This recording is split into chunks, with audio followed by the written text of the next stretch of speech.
Well, welcome to Lansing, everybody, a city that is inclusive, inviting, and welcoming to people of all different walks of life. And here to tell us exactly why is Julie Pinkston. Julie, tell us where we are.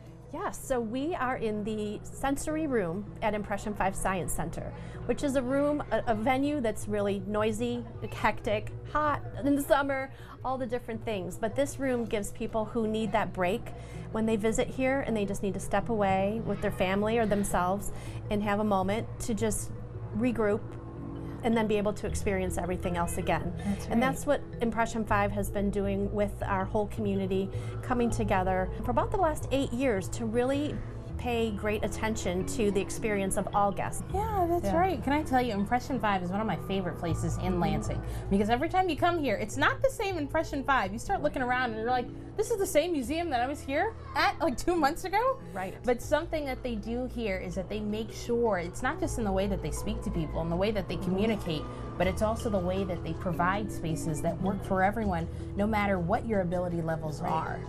Right, and that's so important because I think, people just think that everybody can do what I can do. So we need to be intentional about what are the things that we need to focus on to make it something that everyone can do. Many of our attractions throughout the community have sensory backpacks. So for those that have neurodiversities or on the autism spectrum, they have this backpack that has noise canceling headphones, fidgets to just take care of time and busy fingers or whatever that looks like to have that moment away. So all of those things, when you add it up as a community-wide thing, has really allowed our destination, our greater Lansing region, to be recognized for doing great work in accessible travel. And that's been something that we're very proud of. We were ranked the #2 destination in the country for having accessible travel, especially for those with neurodiversities. Yeah, to be #2 in the country. Right. And like you said, it's all because you're intentional. It's not an afterthought, but it's the first thought that you have when you're working and you're wondering who's coming into our community. Well, what can we do that would make you want to stay here or just extend your visit just a little bit longer? So even with that being said, you've also found a lot of different partners in our community to help make that work also. Can you tell us who they are? But we've had great partnerships with, obviously, our key attractions. The Michigan State Capitol building has so many different ways to experience the Capitol for every type of disability.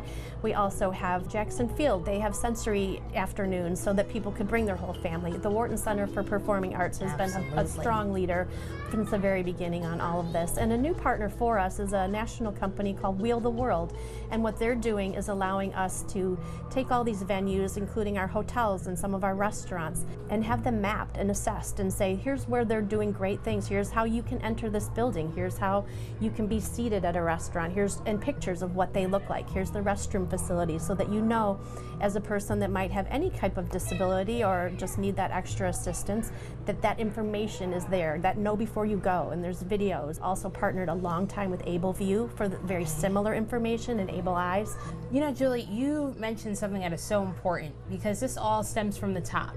So it's a lot of those bigger venues, like you said, like Jackson Field, it's the Wharton Center. But once people at the top start making those decisions as to how can we be more welcoming to everyone else, it starts to trickle down. And that it's no longer just the businesses that are being more inviting and welcoming. It's the way that we talk to one another. It's the way that we speak. It's the people that we meet on the corners and the different streets at these different events. And this is literally, not to sound cliche, but this is what actually makes our world a better place. And this is how you can start, by just doing that in the community. And like you said, hey, at some point you may need that accommodation. You may need that ramp. You may need one of those headphones. So why wait for tomorrow? Let's just do that today. Let's do it. Absolutely. And like you said, of course, with all these different accommodations, it makes your trip planning so much easier. So take a look at the information listed below on your screen. Now you can plan ahead for your next vacation when you are choosing Lansing. So thank you so much.